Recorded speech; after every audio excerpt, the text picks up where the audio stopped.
8/1993 ઊંઝામાં વાલ્મીકી રામાયણ ઉપર સ્વામી સચ્ચિદાનંદજીનું પ્રવચન. Cassette number 5.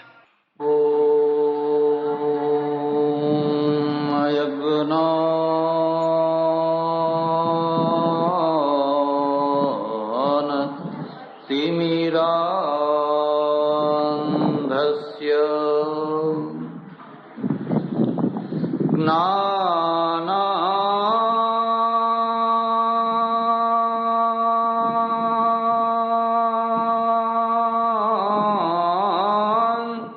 જનશલાકયા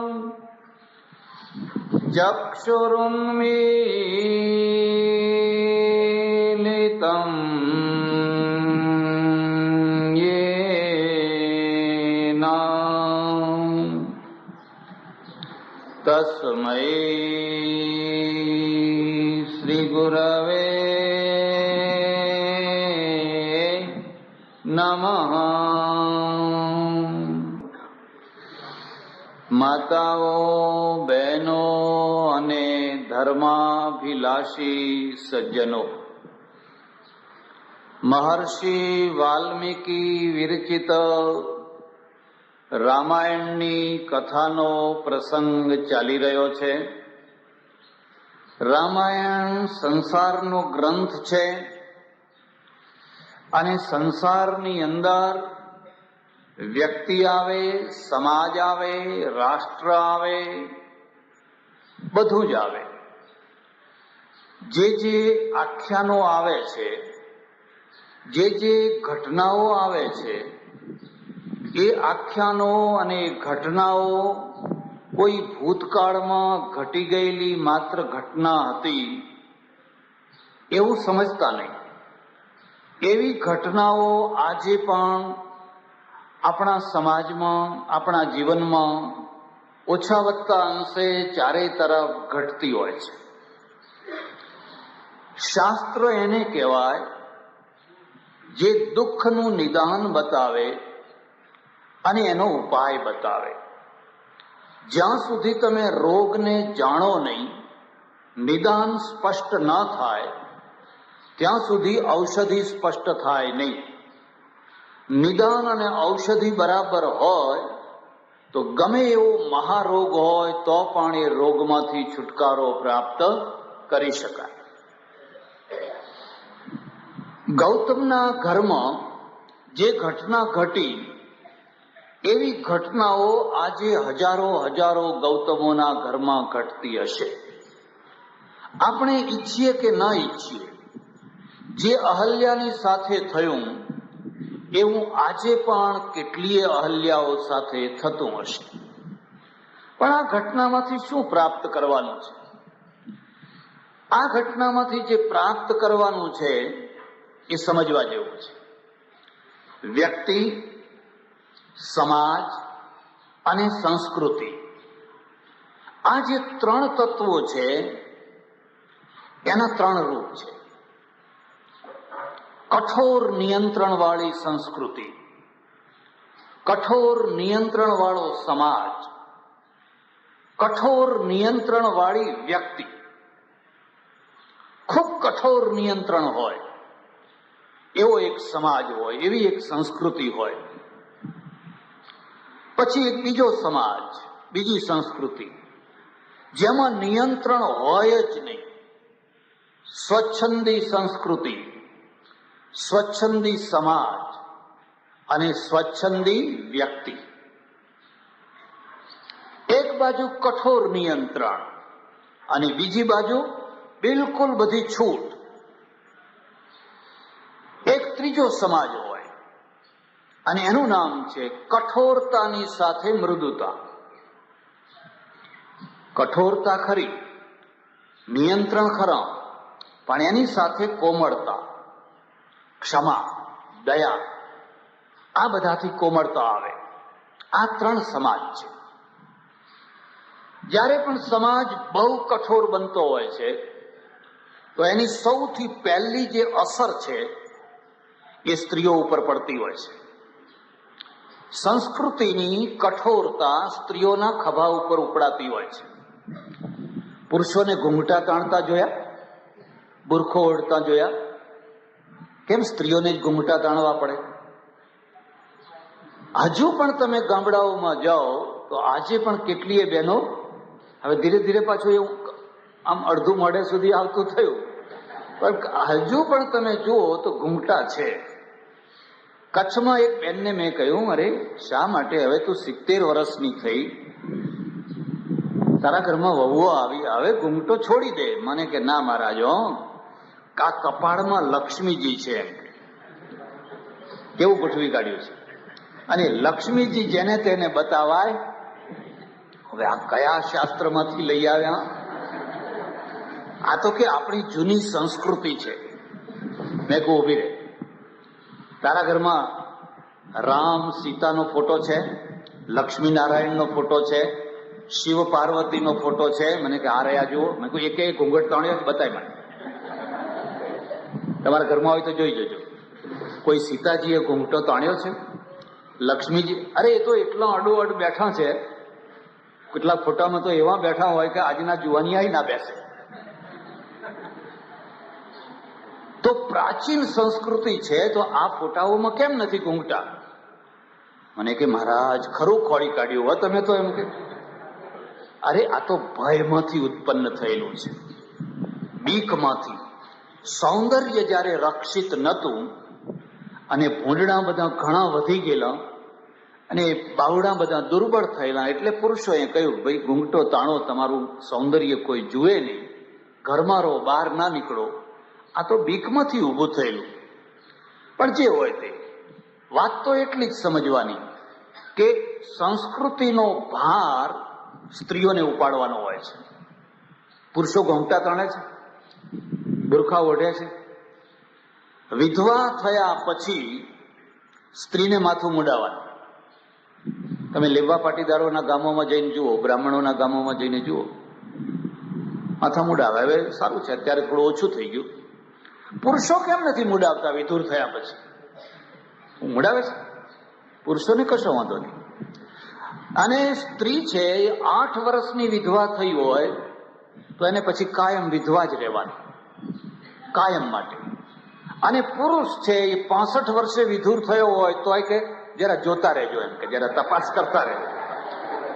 તો મારી ઈચ્છા નથી, પણ તમારા બધાનો આગ્રહ છે તે બરી.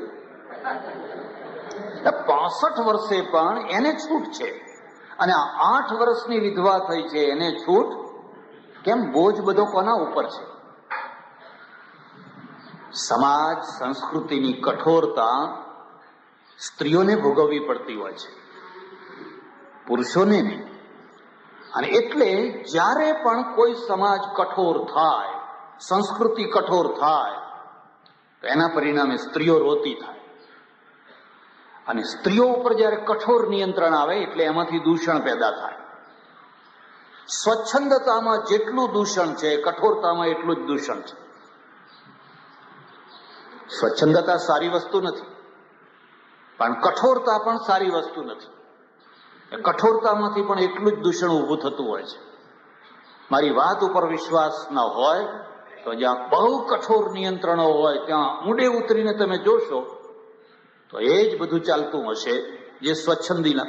પેલું ખુલ્લે ચાલતું હોય ને આ બધું છાનું છાનું ચાલતું હોય. પેલા ખુલ્લું કરીને શાંતિથી જીવી શકતા હોય ને આમને મરવું પડતું હોય છે. કુએ પડે તો કોણ પડે? પુરુષને કોઈને કુએ પડતા જોયો? સ્ત્રીને જ કુએ પડવું પડે. એટલે સમાજ, સંસ્કૃતિ અને વ્યક્તિ આ 3 રૂપ છે. અત્યંત કઠોર નિયમવાળો, અત્યંત સ્વચ્છંદી, કોઈ નિયંત્રણ જ નહીં, અને કઠોરતાના સાથે મૃદુતા. અહલ્યાનું જે થયું, ગૌતમના ઘરમાં જે થયું. ગૌતમને એટલો નિર્વેદ થયો, એટલો આઘાત લાગ્યો કે આશ્રમ છોડી હિમાલય ચાલ્યા ગયા. અહલ્યા શિલા નથી થઈ. વાલ્મીકી રામાયણમાં અહલ્યા શિલા થઈ, અને શિલા થવાય જ નહીં. શિલાનો અર્થ જ છે એક સમયનું અત્યંત પ્રતિષ્ઠિત જીવન બીજા સમયે ધૂળ જેવું થઈ જાય, એનું નામ શિલા. એક સમયમાં સમાજમાં તમારું માન પાન સન્માન હોય, ચારે તરફ તમારો જય જયકાર થતો હોય ને એક ક્ષણની અંદર તમે કોડીના થઈ જાઓ, બસ એનું નામ પથ્થરો, એનું નામ શિલા. એટલે એક બીજી વાત યાદ રાખજો, બહુ માન મળે એનાથી થોડુંક દૂર રહેજો, કારણ કે માનનો ભાર ઉપાડવા માટે ગરદન મજબૂત જોઈએ. જો ગરદન મજબૂત નહીં હોય તો એ માનના ભારમાં જ માણસ દબાઈ મરશે. દૂર રહેવું. અહલ્યાનું કેટલું માન, ગૌતમનું કેટલું માન, કેટલો યશ, કેટલી કીર્તિ, અને આ ઓચિંતાની ન ધારેલી એક ઘટના ઘટી ગઈ. અને એ ઘટનાના કારણે ગૌતમ ઋષિ છે, એ ગૌતમ ઋષિએ કહી દીધું, જા હવે તું સ્મશાનમાં રહે, વાયુ ભક્ષણ કરીને રહે, અને હલકું જીવન જીવ. તારા તરફ લોકો થૂંકશે, કોઈ તને માન નહીં આપે. પોતે ચાલ્યા ગયા. વિશ્વામિત્ર છે, એ વિશ્વામિત્ર એ રસ્તે ચાલતા ચાલતા રામને કહે છે, રામ, આ આશ્રમમાં આવી ઘટના ઘટી. પણ ઋષિ છે ને, એની એક ખાસિયત હું તમને બતાવું. ક્રોધ બધાને આવે. કોઈ એમ કે મને ક્રોધ નથી આવતો, કદી એનો વિશ્વાસ ના કરશો. કોઈ માણસ એમ કે મને કદી પણ કામનો આવેશ નથી આવતો, તે જુઠ્ઠું બોલે છે, એનો વિશ્વાસ ના કરશો. એ તો બિલકુલ જુઠ્ઠું બોલે છે. એ બધું હોવા છતાં પણ જેનું ક્ષણિક હોય અને પાછળથી જેને વાળી લેતા આવડે, એનું નામ ઋષિ. અને પાછળથી જે ગાંઠો વાળીને બેસે અને પેઢી દર પેઢી એ ગાંઠો ચલાવે, આ બેમાં આટલો ફરક છે. ઋષિને ક્રોધ આવ્યો, એ દ્રશ્ય એવું હતું, એ પ્રસંગ એવો હતો કે ભલભલાને પણ ક્રોધ આવી જાય. ને ક્રોધમાં કહી દીધું, જા, તારું આવું થઈ જશે. પણ પછી છે ને એનું મન દ્રવિત થઈ ગયું, કરુણાથી ભરી ગયું. જ્યારે કરુણાથી ભરાઈ ગયું ત્યારે એણે કહ્યું, તું ચિંતા ના કર, કોઈ ટાઈમે અહીંથી રામ નીકળશે, અને રામ નીકળશે ત્યારે તારો ઉદ્ધાર થશે. કેટલાક માણસોને તમે જોજો, જ્યાંથી નીકળે ત્યાં ઉદ્ધાર કરતા ફરે, જ્યાં એમના પગલા પડે ત્યાં બધાનો ઉદ્ધાર થાય. ને કેટલાક માણસોને જોજો, જ્યાં પગલા પડે ત્યાં વિનાશ વિનાશ વિનાશ વિનાશ. એમના પગલા પડ્યા નહીં, ઉજ્જડ. કોઈ ટાઈમે અહીંથી રામ નીકળશે. અને એક બીજી વાત છે,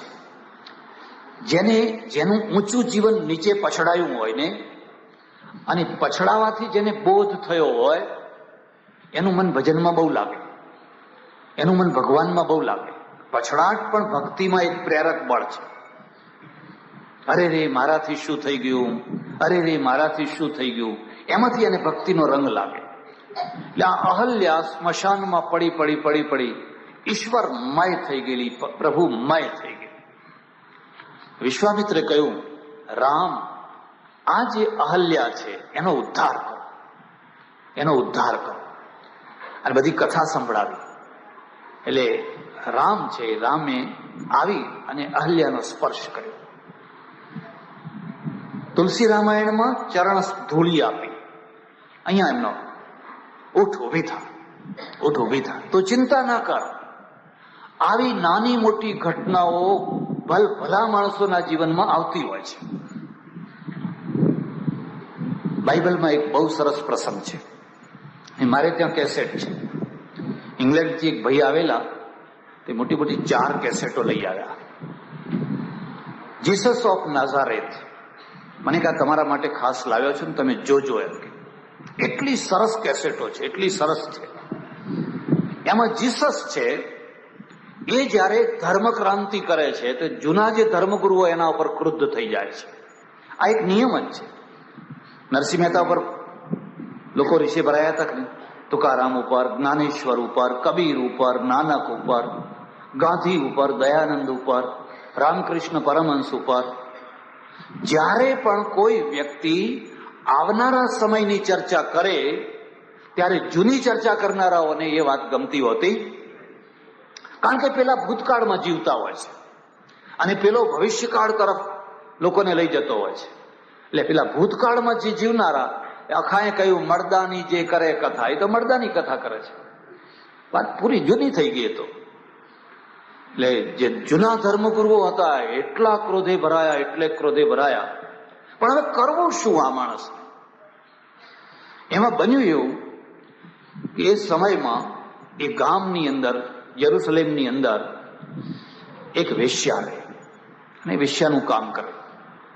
પછી એ પકડાઈ ધર્મગુરુઓ પાસે લઈ ગઈ. ન્યાયાધીશો પહેલા કાજીઓ હતા, ધર્મગુરુઓ હતા, અને એમણે બધાએ દંડ ફટકાર્યો કે આખું ગામ ભેગું થાય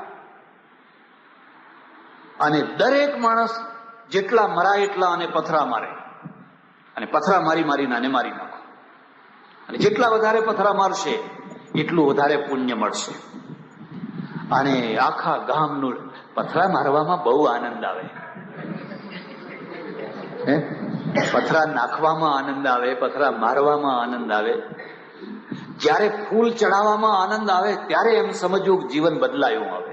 બાકી પથરા તો અરે 70 વર્ષ થયા, 80 વર્ષ થયા, હવે તો પથરા મારવા બંધ કરો ભાઈ, આ ગામને સુખી થવા દો. શા માટે પથરા નાખો છો? એટલે બધા પોતાના ફાંટમાં પથરા ભરીને ઉભેલા, હજારો માણસો ઉભેલા છે. અને પેલી પાપણી જે સ્ત્રી છે એક દિવાલ તરફ દબાઈને બેઠી છે. એને એમ છે કે હમણાં બધા ધારદાર પથરાઓ આવશે, મને લોહી લુહાણ કરશે, અને કલાકો સુધી આ પથરાઓ પડશે ને હું રીબાઈને મરી જઈશ. ધર્મગુરુઓ ઉભા મંત્ર બોલી રહ્યા છે, ભગવાનના નામે અત્યાચાર, મંત્ર બોલી રહ્યા છે, જાણે કોઈ પુણ્ય કાર્ય થઈ રહ્યું છે. એવામાં જીસસ આવે છે, ઓજસ્વી ચહેરો, તેજસ્વી ચહેરો, એની આંખમાં અમૃત, એટલી મીઠાશ, અદ્ભુત વ્યક્તિત્વ. અને આવીને ઉભો રહે છે એટલે લોકોનું ધ્યાન એના તરફ જાય છે. પહેલેથી લોકો એને ઓળખે છે, જાણે છે કે આ નવો સુધારક માણસ છે. પેલા એ પથરા ઉપાડેલા છે, નાને કહ્યું, આમ હાથ કર્યો. તમારી એક પર્સનાલિટી હોય છે, તમારું એક વ્યક્તિત્વ હોય છે. માસ્તર છે એ નિશાળમાં પગ મૂકે ને છોકરા ચૂપ થઈ જાય તો એમ સમજવું વ્યક્તિત્વ છે. અને માસ્તર પગ મૂકે એટલે છોકરા ડબલ બોલવા માંડે એટલે સમજવું મેં તો ગયા, હવે મેં તો ભણાવી શકવાના. પુરુષ છે એ ઘરમાં પગ મૂકે એની સાથે જ આખું ઘર આમ બરાબર વ્યવસ્થિત થઈ જાય તો એમ સમજવું કે મર્દ માણસ છે. અને એમને જુએ એટલે લોકો છાણા થેપવા માંડે એમના માથા ઉપર, એટલે સમજવું કે આ બહુચરાજી જતા અહીં આવી ગયા છે. જવાનું હતું બહુચરાજી પણ આવી ગયા છે અહીંયા. તમારી ફેક્ટરી હોય, તમારી પેઢી હોય, તમારી દુકાન હોય, તમારી એક પર્સનાલિટી હોય, તમારું એક વ્યક્તિત્વ હોય. અને વ્યક્તિત્વના કારણે તમારે બોલવું ન પડે, ડિસિપ્લિન આપોઆપ આવી જાય. પેલો આવીને ઉભો રહ્યો એટલે આખું ટોળું સ્તબ્ધ થઈ ગયું. એને કહ્યું, ઉભા, પથરા મારવા છે ને? હવે પેલી તો આમ દબાઈને બેઠેલી, મરી જઈશ કરીને દબાઈને બેઠેલી. મારો પથરા, પણ એક શરતે, જે પાપ એણે કર્યું છે એવું પાપ કોઈએ ન કર્યું હોય એ પથરા મારો. તમારામાંથી જેણે કોઈએ પણ એવું પાપ ન કર્યું હોય એ માણસ પથરા મારે. બધાના હાથ હેઠા પડ્યા. બધાએ પાપી હતા, પણ ઢાંકેલા પાપી હતા. આ બિચારી ઉઘાડી હતી, આ ખુલ્લી હતી. બધાના હાથ હેઠા પડ્યા. એટલું જ નહીં, ધીરે ધીરે બધા વિખરાઈ ગયા. પેલો ધર્મગુરુ છે ને આમ હાથ જોડી રહ્યો છે, આ વચ્ચે ક્યાં આવી ગયો? જીસસ છે એ પેલી પતિત સ્ત્રીની પાસે જાય છે. ને પેલી તો જાણે છે કે હજુ સુધી પથરા કેમ નથી પડતા. આમ ચહેરો કરીને જુએ છે તો જીસસને જોયે. એના પગમાં એટલું રડી એ પેલા ધર્મગુરુઓ આવ્યા, અબડાઈ ગયો, આ વેશ્યા તને અડી, તારા પગમાં માથું મૂકીને વેશ્યા તને અડી, તું અબડાઈ ગયો. માણસની મર્દાનગી એક હોય છે, અને એ મર્દાનગી શું હોય છે કે જૂની જે ઘરેડોમાં નિર્દોષ માણસોનું શોષણ થતું હોય એના સામે ટક્કર લેવાની એનામાં હિંમત આવે, એની મર્દાનગી છે. નહીં, ઉભો કહે છે, આ સ્ત્રીએ મારા પગ પલાળી નાખ્યા એના આંસુથી. તમે કોઈ દિવસ મારા પગ ઉપર એક છાંટો પાણી ના નાખ્યું, તમારી આંખમાંથી કોઈ દિવસ પાણી ના નીકળ્યું. પેલી સ્ત્રીને કે ઉઠ ઊભી થા, તું પુનિત છે, તું પવિત્ર છે, જા જિંદગી બદલી નાખ, જીવનનો નવો અધ્યાય શરૂ કરી દે. આવું પ્રકરણ આવ્યું છે. આપણે ત્યાં પણ ગાંધીજીને કોઈએ પૂછ્યું કે તમે રામ રામ કેમ કરો છો, રઘુપતિ રાઘવ પ્રાર્થનામાં બોલે ને, એમણે કહ્યું કે એમાં એક શબ્દ છે એ મને બહુ ગમે છે, પતિત પાવન સીતારામ. જો એ પતિત પાવન ના હોત તો મારે સીતારામની એવા કોઈની જરૂર. એ પતિત પાવન, હવે જે પહેલેથી પવિત્ર છે એને તમે અપનાવો, એમાં કઈ મોટી વાત હતી. જેહી અતિ દીન પિયારે, તુલસીદાસજીએ લખ્યું છે. આ તો પતિત છે. ગજ ગણિકા અજામિલ તાર્યો, અજામિલ એવો હતો ને, બિલ્વમંગળ એવો હતો ને, ગણિકા એવી હતી ને, આ બધાનો જેને ઉદ્ધાર કર્યો અને અભય વરદાન આપ્યું, ચિંતા ના કર, જે થયું એ થયું, ભૂલી જા, નવી જિંદગી શરૂ કર. જો તું જેસલ આવીશ ને તો નવી જિંદગીમાં પીર થઈ જઈશ, બારવટિયામાંથી પીર થઈ જઈશ. તું નવી જિંદગી શરૂ કર. સહજાનંદ સ્વામી જેતલપુરમાં યજ્ઞ કરે અને ઘણા લોકો આવે, ખૂબ લોકો આવે, બહુ પ્રભાવ. એક વેશ્યા આવે અને દૂર બેસી રહે, ડરની મારી, શરમની મારી, સંકોચની મારી. પછી એક દિવસ ડરતી ડરતી આવી અને કહ્યું કે હું તો આવું અધમ જીવન જીવું છું, પણ મારો ઉદ્ધાર થાય એવું કંઈક કરો. એને કહ્યું તું ચિંતા ના કર. એવું ના કહ્યું છી છી છી છી છી, ભાગ અહીંથી, ભાગ અહીંથી, એવું ના કહ્યું. તો એક કામ કર, રોજ તારાથી દળાય એટલું અનાજ લઈ જા અને તારા જાતે અનાજ દળીને લાવ. એ દળેલો લોટ છે ને મારા સાધુઓ ખાશે, તારો ઉદ્ધાર થઈ જશે, તારો ઉદ્ધાર થઈ જશે. અને એને રોજ દળવા માંડ્યું, મણ મણ દળે, કંટી. એના હાથ ફુલ્લા પડ્યા ને સાધુઓ એ લોટ ખાય. 10-15 દિવસ પછી આવી, મહારાજે જોયું તેના હાથમાં ફુલ્લા પડી ગયેલા. અરે તારા હાથમાં ફુલ્લા પડી ગયા? એને કે ભલે પડ્યા, આ ફુલ્લા તો રૂઝાઈ જશે, પણ મારા અંદરના ફુલ્લા રૂઝાઈ ગયા. એ મારા જન્મ જન્મના ફુલ્લા પડ્યા હતા એ બધા રૂઝાઈ ગયા. પતિત પાવન સીતા. રામની મહત્તા એ છે કે એમના વ્યક્તિગત જીવનમાં કઠોરતા છે પણ મૃદુતા પણ છે. જો એકલી કઠોરતા હોય તો એ રાક્ષસ થઈ જવાય. તમારે થોડેક કઠોર રહેવાનું, પણ જો તમારા અંદર ક્ષમા, દયા, મૃદુતા ન હોય તો ઘરમાં લોકો એમ જ કહે છે કે આ રાક્ષસ જ છે. સમય ઉપર ક્ષમા કરવી, સમય ઉપર મૃદુ થવું, સમય ઉપર કરુણા કરવી, એ જો તમે કરી શકો તો તમે મહાપુરુષ થઈ શકો. ચાણક્યને લખવું પડ્યું, કઠોરાણી મૃદુની કુસુમાદપી વજ્રાદપી કઠોરાણી મૃદુની કુસુમાદપી મહાપુરુષ ચેતાંસી કોહી વિજ્ઞાતુ મરાસી. જે વજ્ર કરતા જેનું હૃદય કઠોર હોય અને જે કોમળ ફૂલ કરતા જેનું હૃદય કોમળ હોય એ મહાપુરુષ કહેવાય. એકલું વજ્ર હોય તો રાક્ષસ થઈ જાય, અને એકલું ફૂલ હોય તો એને કોઈ ગણકારે જ નહીં, એની કોઈ કિંમત જ ના થાય. આ બે ગુણો ભેગા થાય. કોના ઉપર વજ્ર જેવું થવું અને કોના ઉપર ફૂલ જેવું થવું, એનો વિવેક જેને આવડે એનું નામ રામ. અને ઉલટી જગ્યાએ થાવ, જ્યાં વજ્ર જેવું થવું હોય ત્યાં ફૂલ જેવા થવું. ગુંડાઓ ઉપર વજ્ર જેવું થવું હોય તો ત્યાં ફૂલ જેવા થવું. ફૂલ ચડાવે, આવો આપણે સાથે બેસીને જમીએ.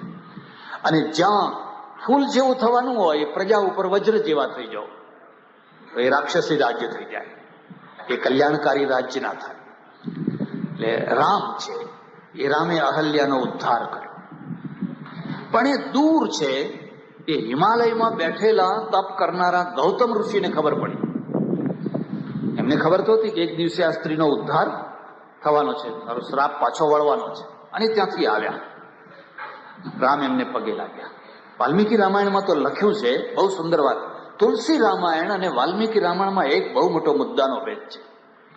વાલ્મીકી રામાયણમાં રામ અહલ્યાને પગે લાગે છે અને તુલસી રામાયણમાં અહલ્યા રામને પગે લાગે છે.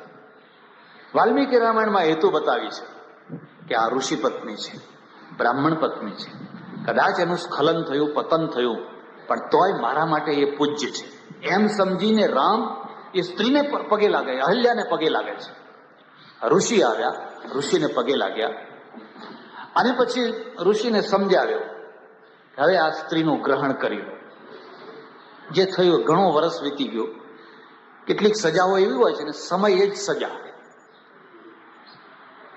તમને કાચા કેદની નથી સજા થતી હોતી કાચા કામની.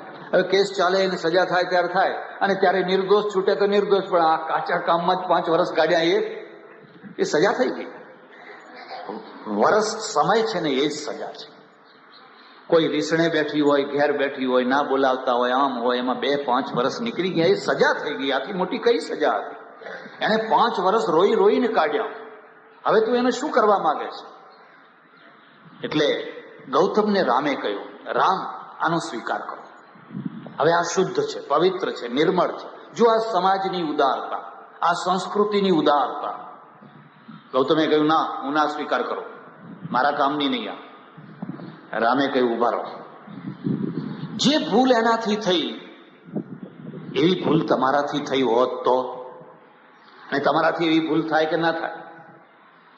ગૌતમ સ્વીકાર કરે છે કે મારાથી એ થાય તો ખરી, કોઈ ગેરંટી તો આપી શકાય. પણ તમારી જો એવી ભૂલ થઈ હોત તો અહલ્યા તમારો ત્યાગ કરો, તમને કાઢી મૂકત ઘરમાંથી. ભારતીય કલ્ચરની આ એક બહુ મોટી વિશેષતા છે.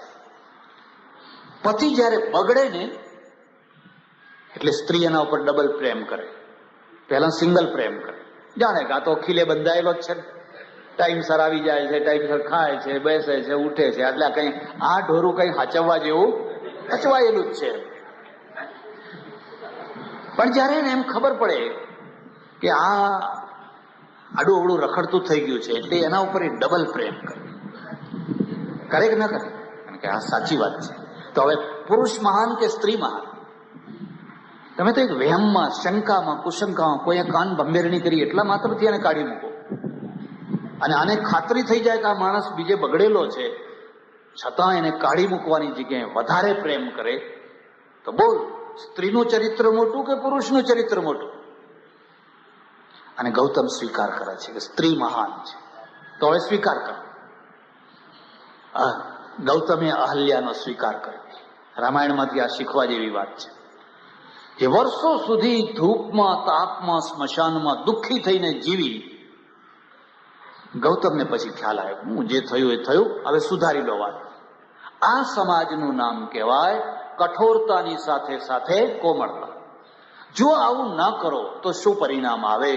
તો સમાજ વધારે બગડી જાય, સમાજ દુઃખી થઈ જાય. અને એવો સમાજ, કઠોર સમાજ, અંતે સ્વચ્છંદી સમાજ થઈ જાય.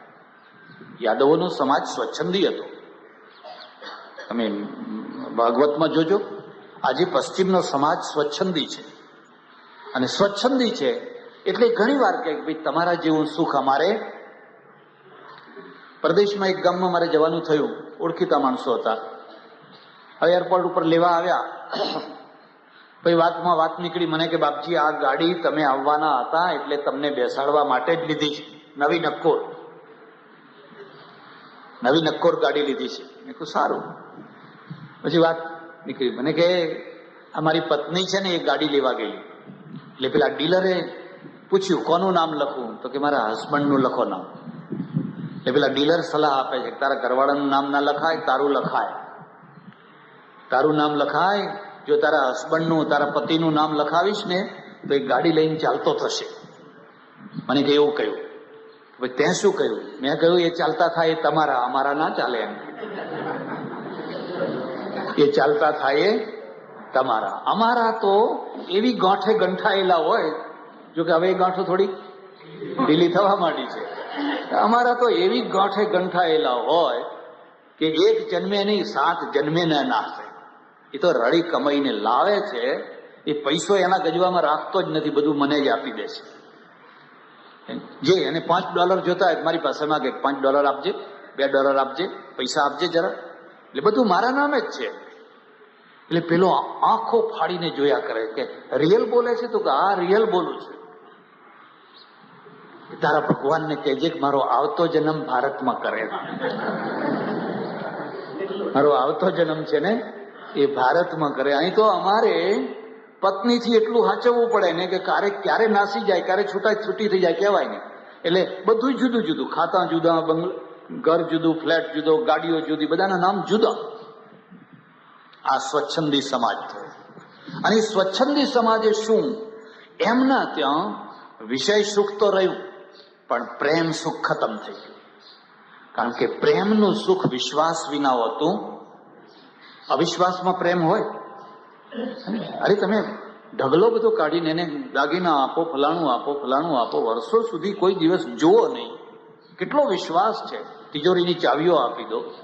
વિશ્વાસ વિના પ્રેમ ન હોય. અને પશ્ચિમમાંથી વિશ્વાસ ખતમ થઈ ગયો. કારણ કે ક્યારે કયું છૂટું પડી જાય કે કહેવાય. એટલે શું રહ્યું? પ્રેમ વિનાનો વિષય રહ્યો. અને પ્રેમ વિનાનો જે વિષય છે એ તો કૂતરા બિલાડામાંય છે, પ્રાણીઓમાંય છે.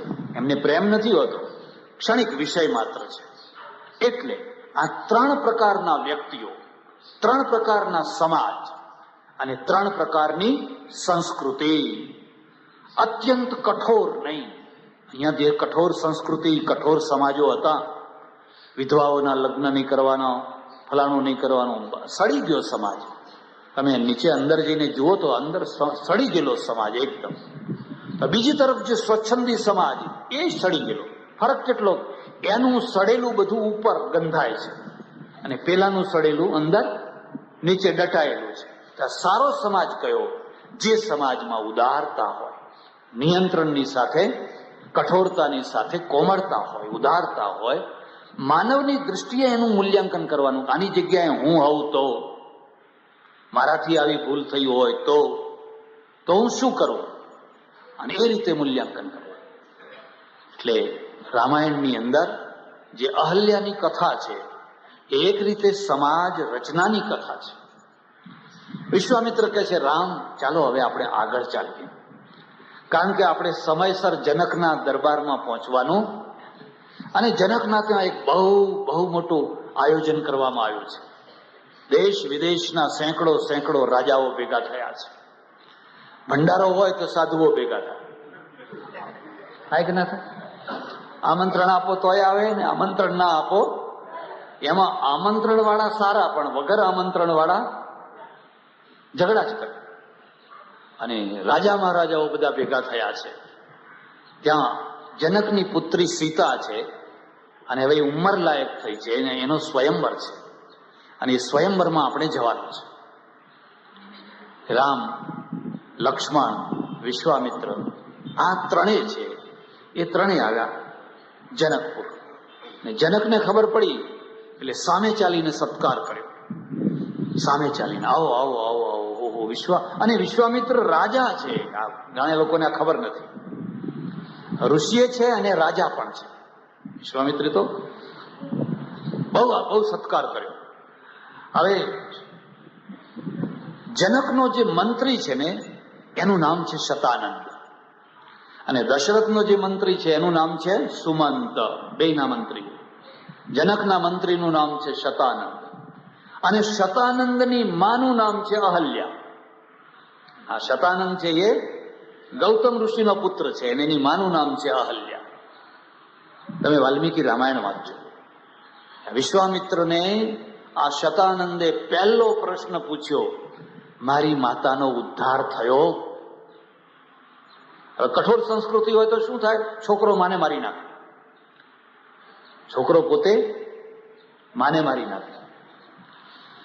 2-3 વર્ષ પહેલા મારા આશ્રમમાં એક 18-19 વર્ષનો છોકરો આવેલો, ને બાકડા ઉપર બેઠો. બપોરે થોડો આરામ કરું, 1-1:30 વાગે હું આમ જોયું તો એક છોકરો બેઠેલો. અને ચહેરા ઉપરથી ખબર પડી ગઈ કોઈ દુખિયો છોકરો આવેલો. આવે જ 8 દિવસે 10 દિવસે કોઈ બહેન, કોઈ છોકરો, કોઈને કોઈ. ક્યાં જાય? જવાની જગ્યા બીજી કઈ, હવે જવું તો ક્યાં જવું? ઉતરેલા ચહેરે બેઠેલો. એટલે હું નીચે ઉતર્યો. નીચે ઉતરીને એની પાસે ગયો. અને મારો હંમેશા પહેલો પ્રશ્ન હોય છે, તું જમ્યો ભાઈ? તમે કોઈને આવો પ્રશ્ન પૂછો છો? પહેલો પ્રશ્ન ઘણા લોકો શું પૂછે, ક્યારે જવાના છો? એમાં સગા વેવાઈને પૂછે, પાછા બીજાને તો પૂછે. પણ સગા વેવાઈ આવ્યો હોય ને એમને પૂછે તમે ક્યારે જવાના છો? અરે પેલા પૂછતો ખરો કે કેમ આવે છે, તારે આ આંગણે કોઈ આવે તો હુંકારો. પેલા દુલાભાઈ આ કાગે લખ્યું છે ને, એટલે મેં એને પ્રશ્ન પૂછ્યો, મેં કહ્યું તું જમ્યો છે? મને કે ના.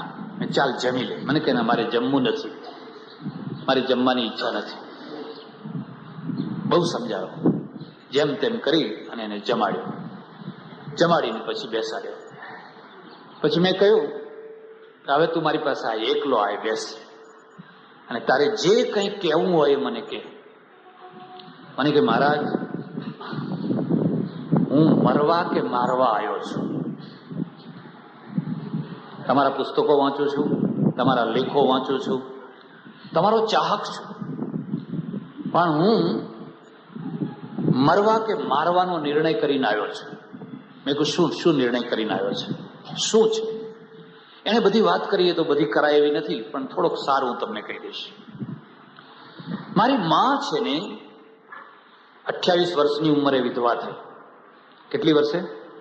28. મારે દુકાન છે, પેઢી છે. મારો બાપ પેઢીદાર, દુકાનદાર, સારી પેઢી. માં વિધવા થઈ. હું 3 વર્ષનો. અમારા સમાજમાં પુનર્લગ્ન થાય, અને તે છતાં મારી માં છે ને એને પુનર્લગ્ન ન કર્યું. પુનર્લગ્ન ન કર્યું એટલા માટે કે આ છોકરાનું ભવિષ્ય ના બગડે એટલા માટે. એટલે મને સાચવવા માટે 18 વર્ષનું ભર યુવાન અને યૌવનની સાથે મને, અને અમારે મુનિમ બહુ સારો હતો.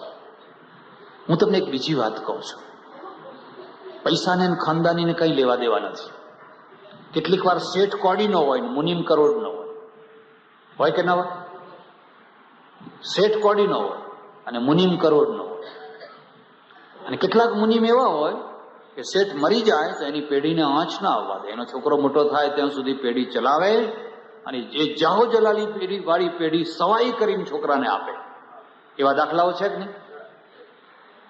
માણસ મળવો મુશ્કેલ છે અને માણસને ઓળખવો મુશ્કેલ છે.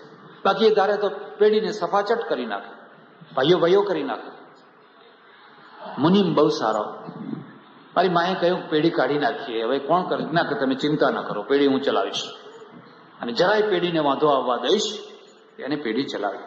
અમારી પેઢીમાં જરાય આંચ ના આવે. પણ એમાં પેલા મુનિમને ને મારી માતાને સંબંધ થઈ ગયો. હવે આ સંબંધ પરાકાષ્ઠાએ પહોંચ્યો અને હું મોટો થયો, 18-19 વર્ષનો. હવે મારાથી આ જોયું જતું, એટલે મેં હવે નક્કી કર્યો છે, કાં તો હું ટ્રેન નીચે જઈને મરી જાઉં, કાં તો એ મુનિમને મારી નાખું. પણ મને આ કામ કરતા પહેલા મારા મનમાં એક ઈચ્છા થઈ કે જેના પુસ્તકો હું વાંચું છું, જેના લેખો હું વાંચું છું, એની પાસે જવું અને એને પૂછું કે મારે શું કરવું, હું મરવું કે માને મારવું. કલ્ચર જયારે કઠોર થાય ત્યારે, પશ્ચિમમાં આવું કલ્ચર નહીં. પશ્ચિમમાં આવું નહીં. પશ્ચિમમાં તો ઉલટા છોકરા મા બાપને ગોઠવી આપે, આમે ચાલીને ગોઠવી આપે. તમે એકલા ક્યાં જીવશો? એના કરતા એ જાણે. પછી મેં એને ધીરે ધીરે શાંત પડ્યો. મેં કોઈ એક વાત તને પૂછું કા, જે ભૂલ તારી માએ કરી છે એવી ભૂલ તું કરે તો તારી મા તને મારી નાખે, ઘરમાંથી કાઢી મૂકે? મને કે ના, મા તો ઉલટું વહાલ કરે, મારો છોકરો પાછો વળે, ઉલટું મારું રક્ષણ કરે. તો મેં કહું આ તારા રક્ષણ માટે એને પુનર્લગ્ન ના કર્યા. ખરી વાત? આખી યુવાની હોમી દીધી એને. અને હવે કોઈ સંપર્કના કારણે એનાથી નાની મોટી ભૂલ થઈ ગઈ. હવે તું એને મારવા કે મરવા તૈયાર થયો છે? ધીરે ધીરે એનું મગજ બદલાયું. તો મને કે શું કરું? મેં કહું હવે એક કામ કર, પેલા મુનિમને કહી દે કે ભાઈ હવે હું મોટો થયો છું, મારી પેઢી હું સંભાળી લઈશ, અને એને અલગ કરી નાખ, એને જુદો કરી નાખ, ને તારી મા પાસે બેસીને ચોખવટ કરી નાખ. તો એ કામમાં તું ફતેહ થઈ જઈશ. માએ બચી જશે, તું એ બચી જશે. જો માને મારીશ તો મા મરશે ને તું ફાંસીએ ચડીને મરીશ, એટલે ઘર બધું ખેદાન મેદાન થઈ જશે. યાદ રાખજો, સમાજમાં અત્યંત કઠોરતા અને અત્યંત સ્વચ્છંદતા બંને બરાબર નથી. મધ્યનો ગાળો, જ્યાં ક્ષમા કરવા જેવું છે, જ્યાં કોમળતા બતાવવા જેવી છે, જ્યાં દયા કરવા જેવી છે, ત્યાં દયા કરવી જ જોઈએ. એટલે શતાનંદ છે ને એ અહલ્યાનો પુત્ર છે, અને પહેલો પ્રશ્ન પૂછે છે, મારી માતાનો ઉદ્ધાર થયો? હવે તો જનકનો મંત્રી છે, અને જનકનો મંત્રી ધારે તો મારી નાખે કે ના મારી નાખે, એ તો કઈ મોટી વાત હતી. છતાં એ કહે છે કે વિશ્વામિત્ર, મારી માં બહુ દુઃખી થતી હતી, એનો ઉદ્ધાર થયો? એ વિશ્વામિત્ર બધી કથા સંભળાવે છે, તારી માતાનો ઉદ્ધાર. હવે આ ઊભા છે, અને અહીંયાથી એક નવું આખ્યાન શતાનંદ શરૂ કરી દે છે. પેલા જનકને કહે છે, આ વિશ્વામિત્ર કોણ છે, તમે ઓળખો છો? પરિચય આપે ને.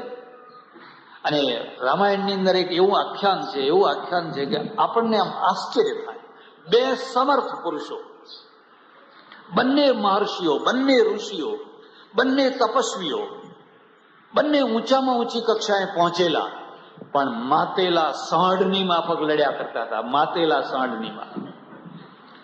પામર માણસો લડે એ તો સમજી શકાય, ખરું કે નહીં? આ તો બે ઋષિઓ છે, એક વશિષ્ઠ અને બીજા વિશ્વામિત્ર. બે ઋષિઓ છે, બે સમર્થ છે, બે તપસ્વી છે. એટલે એક બીજી વાત સમજો તમે. માણસ ગમે એટલો મહાન હોય, એ મહત્તા એના ઉપર, સત્તા ઉપર, નીચે તો માનવતાની દુર્બળતા રહેવાની જ. દુર્બળતા વિનાની મહત્તા હોય જ નહીં. વશિષ્ઠ મહાન છે, વિશ્વામિત્ર મહાન છે, અને તે છતાંય માનવીય દુર્બળતાઓ બંને પક્ષે છે જ. એટલે લડે છે બે, અંદર કાપી કરે છે બે, ભયંકર. એટલે અમારે સાધુઓથી તમે દૂર રહો એટલું સારું છે, બાકી જો નજીકથી જુઓ ને તો ચિમટા અને ખપ્પર ચાલતા હોય. કેટલીક અંદર બધું ચાલતું હોય. મોટા શેઠિયાઓને એવું ચાલતું હોય. ઉપરથી એકબીજાને આઈસ્ક્રીમ ખવડાવે, ચા પીવડાવે, બધું કરાવે, પણ અંદરથી હોય કે એની પેઢી કેમ ઉથલાવી નાખવી. પેલો શું વિચારતો કે એની પેઢી. વશિષ્ઠ અને વિશ્વામિત્ર બેયની કથા. આ વિશ્વામિત્ર રાજા અને ચક્રવર્તી વિજય પ્રાપ્ત કરી અને મોટા લશ્કર સાથે જયારે પાછા ફરી રહ્યા હતા, તો રસ્તામાં વશિષ્ઠ ઋષિનો આશ્રમ આવ્યો. અને વશિષ્ઠ ઋષિનો આશ્રમ આવ્યો એટલે એમના મનમાં ઈચ્છા થઈ, ચાલો દર્શન કરવા જઈએ. અહીંયા આશ્રમ છે, સુંદર રમણીય જગ્યા છે, ચાલો દર્શન કરવા જઈએ. આવ્યા, અને વશિષ્ઠ ઋષિએ પણ સામે ચાલીને સત્કાર કર્યો. આવો. એક બીજી વાત યાદ રાખજો, હું તમને નીતિ શીખવાડું છું. તમારાથી જે મોટા હોય, રાજપુરુષ હોય, ધર્મ પુરુષ હોય, જે તમારાથી મોટા શેઠ હોય, પૈસા ટકે, એનું તમે સન્માન કરજો તો સુખી થશો. સન્માન ના કરો તો કઈ નહીં, પણ એનું અપમાન ના કરશો. હવે રાજપુરુષોનું અપમાન કરો તો, પૈસાદાર માણસ હોય ને એનું અપમાન કરો તો, કોઈ ધર્મ પુરુષ હોય ને એનું અપમાન કરો તો, એટલે એનું સન્માન કરજો તો તમે સુખી થશો. વશિષ્ઠે કહ્યું, મારો આશ્રમ છે, મારા આશ્રમે આટલો મોટો પ્રતાપી રાજા આવે, મારે સન્માન કર. કદી પણ અકડું થઈને બેસી ન જશો. મારે ઘણી વાર હાઈસ્કૂલમાં, કોલેજોમાં અવારનવાર જવાનું થાય, પેલા કઈ કાર્યક્રમ હોય ને એટલા માટે બોલાવે. હવે બન્યું એવું કે એક હાઈસ્કૂલમાં જવાનું થયું, એટલે ગાડી ઊભી રહી. એકાદ કોઈ માણસ ફરતો હતો, એને મેં કહ્યું કે તમારા આચાર્ય ક્યાં છે? તો કે ઉપર ઓફિસમાં બેઠા છે. મેં કહ્યું જાઓ એમને કોક સ્વામીજી આવી ગયા છે. એટલે પેલા ઉપર જઈને કહ્યું કે આપણે જેમને બોલાવ્યા હતા એ મહેમાન આપણા સ્વામીજી આવી ગયા છે, તા એને ઉપર મોકલ. એમને ઉપર ખોટું ના લગાડશો, પણ હું તમને મારો ખાસ અનુભવ કહું છું કે શિક્ષકો વ્યવહાર કુશળ નથી હોતા. એકડે એક ને બગડે 11 અને 11 દુ. એટલે પેલો માણસ પાછો આવ્યો, મને કે હાલો તમને ઉપર બોલાવે છે.